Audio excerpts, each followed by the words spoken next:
लो भाई बब्बन, बन गई तस्वीर। जरा देखकर बताओ कैसी बनी है। अरे भाई मोहन, मेरी सलाह मानो तो तुम रहने ही दो। एक पेंटर बनना तुम्हारी बस की बात नहीं है। हाँ, तुमने सही कहा। मुझे भी कुछ ऐसा लगता है।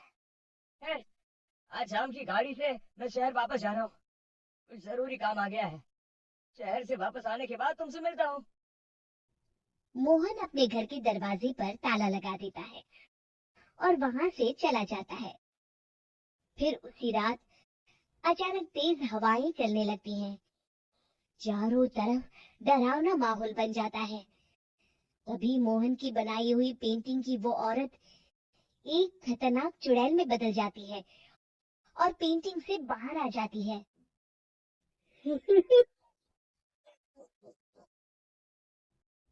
चुड़ैल घर के बाहर चली जाती है। वहीं दूसरी तरफ दो चोर लाला सुखीराम के घर से चोरी करके भाग रहे होते हैं। दोनों भागते भागते गांव के चौराहे के पास पहुंच जाते हैं। तभी अचानक वो चुड़ैल उन दोनों के सामने आ जाती है।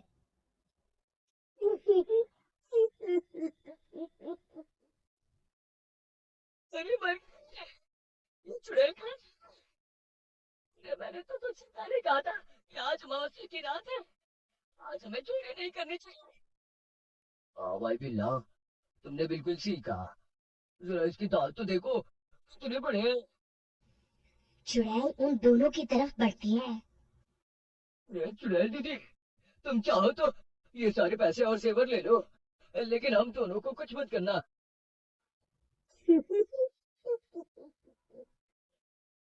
पैसे और जेवर के लालच में तुम इंसान बिकते हो, चुड़ैल नहीं। तभी चुड़ैल उन दोनों चोरों को पुतले बना देती है।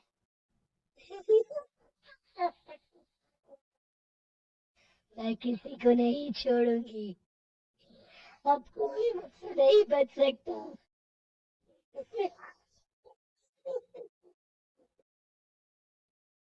चुड़ैल अपने अगले शिकार की खोज में वहां से चली जाती है। गांव के दूसरी ओर जाने पर चुड़ैल को हरिया, बिरजू और बब्बन दिखाई देते हैं। आज संडे है। आज कपिल शर्मा शो देखने का दिन है। जोर से बोलो। आज संडे है। मैंने नहीं सुना। आज संडे है। आज कपिल शर्मा शो चला है। हाँ, ये हुई ना बात। अरे ये कपिल शर्मा कौन है जो ये लोग उसे देखने के लिए इतने उतावले हुए जा रहे हैं? मुझे क्या, मैं अभी इन दोनों को मजा चखाती हूँ।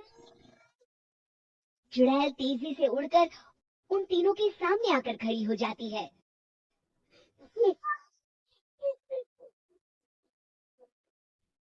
कपिल शर्मा शो बाद में देखना, पहले मुझे देख लो।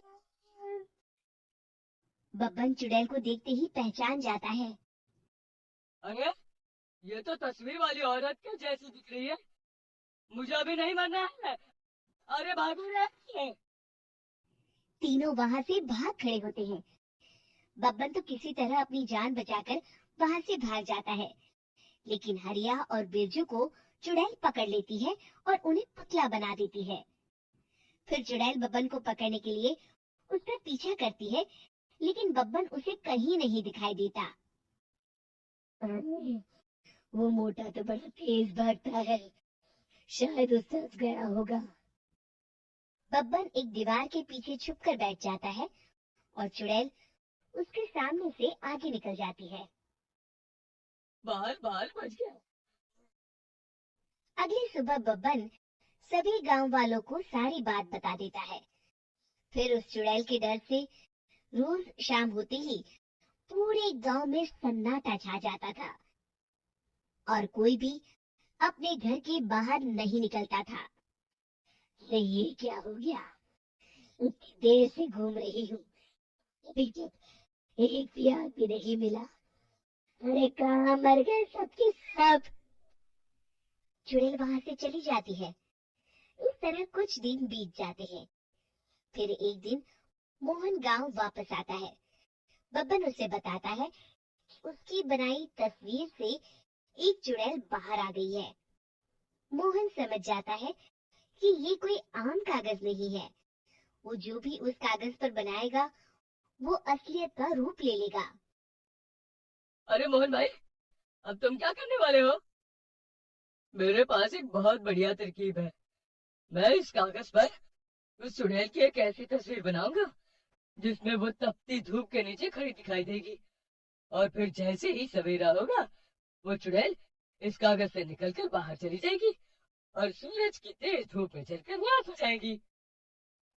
मोहन बिल्कुल वैसे ही तस्वीर बना देता है और जैसे ही सवेरा होता है वो चुड़ैल कागज से निकलकर बाहर धूप में चली जाती है और सूरज की गर्मी बर्दाश्त नहीं कर पाती और जलकर राख हो जाती है।